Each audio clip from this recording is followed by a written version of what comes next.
sociedad. El 7 de octubre del 2001, un grupo de madres y de padres del Jardín Ceferino Namuncurá, ahí en el corazón del barrio Yapeyú, queridísimo barrio para nosotros, emblemático barrio de la ciudad de Santa Fe, de laburantes, de gente de muchísimo sacrificio, de artistas populares. Un grupo de padres y madres decía, ante una presunta situación de abuso por parte de un docente, se empezó a golpear como una horda, primero en la escuela y después terminó por quemar la casa de este docente. El caso se conoció en la opinión pública como el caso Trigatti. La familia pasó un calvario hasta que la justicia probó que era inocente, pero la condena social ya estaba y es muy difícil poder seguir viviendo así. Ahora, además, hay una idea de la justicia de reabrir la causa y retrotraerse. Nosotros estamos en comunicación con Fernanda De Luca, que es la esposa de Juan Trigatti, que fue en un principio señalado como victimario, después a la postre víctima también de esta situación. Y queremos saber cómo está la causa. Queremos saber qué es lo que está sucediendo en este momento. Fernanda, mucho gusto. Turco Cherep te saluda aquí en Radio 10. Gracias por atendernos. Hola, Turco. Mucho gusto para mí y muchas gracias por este espacio y por recuperar un poco esta situación que nos viene atravesando desde 2021. Y que, bueno, sí, como decías, el 3 de octubre del año pasado, de 2024, recién finalizado el juicio, un juicio que duró más de un mes. Después determinó la absolución de Juan, lo declaró libre de culpa y cargo y bueno, y señaló también en ese fallo un montón de irregularidades, serias irregularidades en el proceso de investigación, ¿no? Que nos mantuvo durante 3 años, nos mantiene todavía de alguna manera atados a esta causa. Y próximamente, el 16 de mayo, se va a realizar la audiencia de apelación. La apelación, por supuesto, es un derecho que tienen las partes, ¿no? Ante una decisión judicial. Y bueno, en este caso, tanto la Fiscalía como la querella apelaron la absolución y bueno, nos volveremos a enfrentar a otro tribunal que tendrá que determinar, confirmar o revertir ese fallo absolutorio del año pasado. Para que, bueno, ustedes lo han sufrido y es imposible que cada minuto no estén pensando en eso, pero para quienes, como han pasado varios años, hayan olvidado el caso o en todo caso no lo conozcan, ¿qué fue lo que sucedió desde el primer día para que podamos entrar a desarrollar después el tema? El 7 de octubre era un jueves. Juan tenía que ingresar al jardín por la tarde. Él trabajaba hacía 8 años en ese jardín de infantes. Tenía 26 años de docencia como profesor de educación física en ese momento y 8 años de trabajo en el jardín. Esa mañana él recibe una llamada del jardín al mismo tiempo que en los medios ya circulaba su foto y un grupo de padres era entrevistado en la puerta del jardín señalándolo como violador. Todo transcurría en el mismo momento, ¿no? En el que desde el jardín se comunicaban con él para informarle de esta situación y evaluar qué era lo que debía hacer. En ese momento, desconcertados por la situación, nosotros acudimos al sindicato para preguntar qué se hacía en este caso, cómo se procedía. En ese momento le dicen que busque un abogado, buscamos a un abogado de los que nos llegaron en ese momento como sugerencia, no conocíamos abogados penalistas, en ese momento nos encontramos con Marcos Barceló, que nos dice, bueno, que se presente en la comisaría de la mujer. Él se presenta al mediodía y queda inmediatamente detenido. Todavía no sabíamos de qué se trataba, pero bueno, entendíamos que sin duda se trataba de un error y que se iba a aclarar en horas o en cuestión de días, ¿no? Confiábamos en que la justicia, al investigar, podría encontrar suficientes evidencias de que esto no podía haber ocurrido dentro del jardín, no solamente porque confiaba en la inocencia de Juan, sino también porque las circunstancias y el contexto de la institución hacían que fuera imposible que algo así ocurriera dentro del jardín, ¿no? Estamos hablando de el año 2021, saliendo de la pandemia, de actividades con los niños en burbujas hasta ese momento, donde no había contacto físico y los niños lo incorporaban ya como algo habitual y cuidaban mucho ese resguardo que debían tener para protegerse de la enfermedad, y además todas las actividades se realizaban al aire libre, ¿no? En una institución que tiene rejas, todo alrededor del jardín tiene rejas que dan a la calle, a la avenida y a otras instituciones escolares de otros niveles. Entonces, bueno, era muy fácil comprobar realmente que no había condiciones para que algo así ocurriera dentro de la institución. Entonces, bueno, nos confiamos más allá de la desazón de que se trataba de una cuestión de horas hasta que se descubriera que esto era una confusión. Cuando yo vuelvo a mi casa y trato de recomponerme con mis hijos a los que tenía que explicarles, tenemos 3 hijos, en ese momento tenían 12, 15 y 19 años, y cuando estábamos ahí nos avisan que nos vayamos porque nuestro domicilio circulaba en redes sociales. Entonces salimos con lo opuesto, nuestras mascotas, teníamos un gato y una perrita, quedaron en la casa, no tuvimos tiempo y jamás imaginamos además lo que se venía, y a las 5 de la tarde nuestros vecinos nos empiezan a llamar, que había un grupo de personas manifestándose en la puerta, arrojando piedras, pateando la puerta, y nos iban contando lo que sucedía mientras llamábamos al 911, que no llegaba, y no llegó al punto de que las personas ingresaron a la vivienda, la incendiaron y bueno, y asesinaron a nuestras mascotas, ¿no? La policía, a pesar de los 43 llamados al 911 y a pesar de encontrarnos a media cuadra de una avenida, demoró 43 minutos en llegar al domicilio. Por lo tanto, no pudo impedir nada de lo que sucedió, tampoco detuvo a ninguna de las personas que estuvieron presentes ahí, y tampoco lo hizo después, ¿no? A pesar de los numerosos videos, filmaciones que nos acercaron los vecinos, donde se podía identificar a cada uno de los que habían estado y de los que ingresaron. Después de eso, mi esposo estuvo 8 meses detenido. Insistimos y propusimos todas las medidas que considerábamos necesarias para garantizar que él no se iba a fugar. La prisión preventiva en realidad es una medida excepcional que se utiliza para evitar, para prevenir el riesgo de fuga o para el entorpecimiento probatorio o el amedrentamiento a las personas, a los denunciantes o a las posibles víctimas, y presentamos todas las garantías para poder para que podamos garantizar que mi esposo podía transitar este proceso de investigación en libertad, sobre todo pensando que estamos hablando de un docente que tenía 26 años de trayectoria intachable y que si bien nadie puede escapar a la investigación de la justicia cuando hay una denuncia, y sobre todo una denuncia tan grave, cuando hay niños involucrados, pero que bueno, que ese proceso de investigación no necesariamente debería vulnerar sus derechos fundamentales. Y bueno, a pesar de todo ello, él transcurrió 8 meses detenido hasta que en la audiencia preliminar, que es una audiencia donde se presentan todas las pruebas que se van a dirimir en el juicio, el juez de esa audiencia consideró que no había elementos para seguir sosteniendo la prisión preventiva y lo deja en libertad hasta el momento del juicio. Y en todo este tiempo, ¿ustedes tuvieron oportunidad de, una vez que la justicia entendió que Juan era inocente, de volver a charlar con los padres de las criaturas, de reconstruir la relación con la escuela? ¿Cómo siguieron esos días, digo, por fuera de la causa? Dos aspectos diferentes, ¿no? Una situación es la situación de la escuela. Los docentes y los directivos acompañaron a Juan en todo momento. De hecho, declararon, todo el personal del jardín declaró en el juicio, tanto docentes como auxiliares, porque bueno, de alguna manera también es la institución la que está puesta bajo sospecha cuando hay una denuncia de este tipo, ¿no? Para que algo así ocurra, tiene que haber complicidad de muchos actores, ¿no?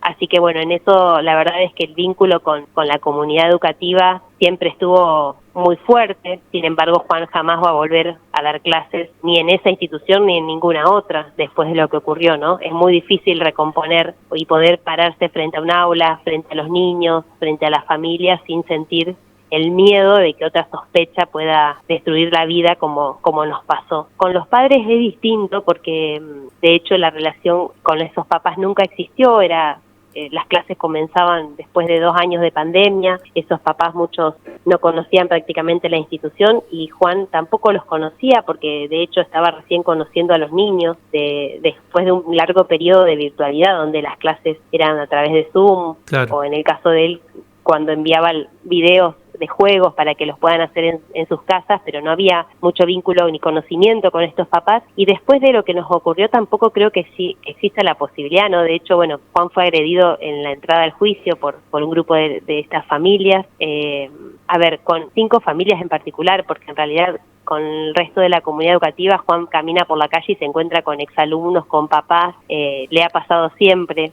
Muchos papás también declararon en el juicio, muchas familias contando cómo sus hijos consideraban a Juan como docente, con muchísimas papás se encuentran en la calle, con muchísimos papás se ha encontrado dentro del penal estando detenido, muchos papás son guardiacárceles y se han acercado a decirle, profe, claro, porque es en Yapeyú, en la zona cerca de... Exactamente, entonces bueno, con la comunidad de papás en general siempre hubo, y a pesar de toda esta situación, muchísimo apoyo, pero con estos papás es muy difícil, ¿no? Porque hubo una situación de mucha violencia hacia nosotros, y porque la verdad es que tampoco creo que, y siempre cuando nos pasó esto entendimos que no había una intencionalidad en estos padres de causar un daño a Juan, ¿no? Estos papás no lo conocían y creo que lo que sucedió es que una sospecha no abordada adecuadamente por los organismos de investigación, que eso es lo más grave, generó y desató una situación que se fue de las manos, que fue muy difícil de revertir y que probablemente estos papás consideren que esto sucedió dentro del jardín, que esto le sucedió a sus hijos, y es muy difícil. De hecho, que la querella y la fiscalía sigan insistiendo en la culpabilidad tampoco permite reconstruir o sanar heridas en todo esto, ¿no? Porque se sigue alimentando la idea de que esto verdaderamente ocurrió, a pesar de todo lo que sucedió en el juicio, ¿no? De testimonios muy contundentes de profesionales de la salud que intervinieron en un primer momento, y que de los mismos papás que relataron cómo es que sucedió, que surge esta sospecha, cómo interrogan a sus hijos, que en algunos casos hasta incluso en la primera instancia le dicen que no había pasado nada y los papás siguen insistiendo. 4 meses después de todo lo sucedido, cuando ocurre una cámara Gesell, hay un relato en los niños que se fue construyendo durante todo ese tiempo, ¿no? Y lo grave también es que esta situación que se salió de control, que no fue suficientemente abordada, de modo de poder a través del diálogo comprender qué era posible y qué no era posible que sucediera,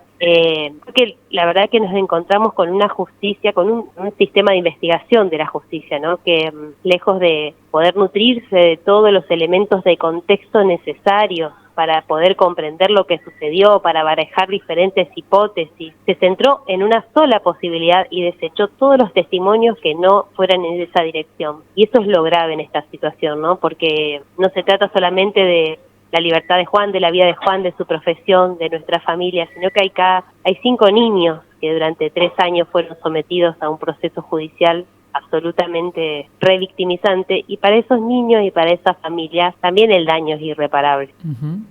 Sí.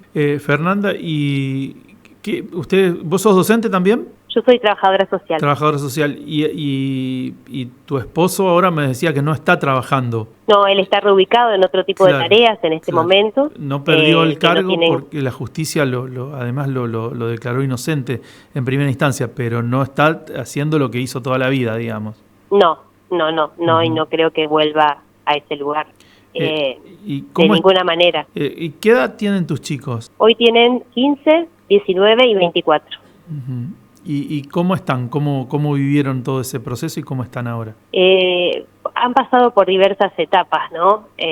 Sentir de pronto semejante violencia dirigida hacia nosotros es algo que es muy difícil de asimilar, sobre todo siendo chicos y en un contexto donde siempre habían sido cuidados, ¿no? De pronto ser objeto de tanta violencia y de una manera tan atroz es muy difícil de superar.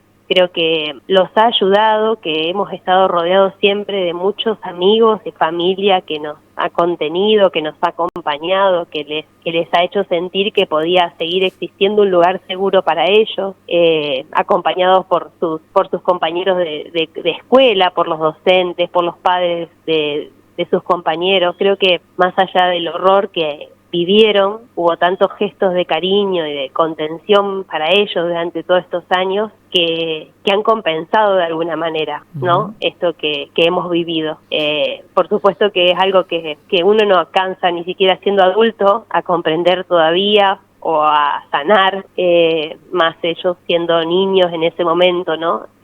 Pero bueno, creo que han tenido recursos y los tienen como para poder asimilar de la manera más saludable, más sana, todo lo que nos ha pasado. Y de hecho, la posibilidad ellos nunca perdieron el vínculo con su papá, lo fueron a ver durante todo el tiempo que estuvo preso, a pesar de lo que significa para un niño ir a la cárcel, ¿no? Lo que hay que atravesar para llegar hasta el lugar de visita, lo que se ve y se vive ahí adentro. Ellos, sin embargo, jamás perdieron el vínculo con su papá y por supuesto que una vez que quedó en libertad y que pudimos recuperar nuestra vida de familia, más allá de que no sea en el mismo lugar donde crecieron, y que sean otras condiciones y que tengan unos papás que están atravesados por una pelea que todavía no termina y que eso también les quita energía para ellos, pero de todas maneras el vivir acompañados y el vivir juntos y el tratar de recuperar de alguna manera la cotidianidad ayuda a atravesar todo esto de la mejor manera.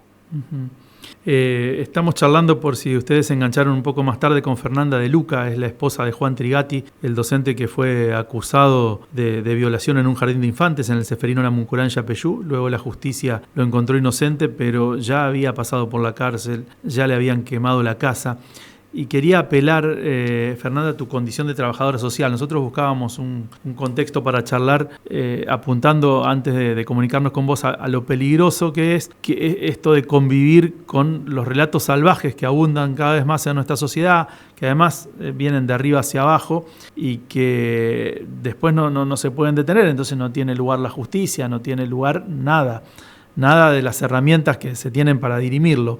Y en ese sentido, en tu condición de trabajadora social, ¿has visto también o ves en tu laburo cotidiano cómo se va generando un campo propicio para que esto suceda, para que este tipo de situaciones, la puntual que le tocó atravesar a ustedes y otras tan similares que suceden, pasen a ser más a menudo? Sin dudas, creo que de hecho, bueno, era tema de conversación antes de que esto nos pasara y vaya que nos tocó sentirlo en carne propia, ¿no? Como todo en la sociedad se dirime en términos de polaridades, ¿no?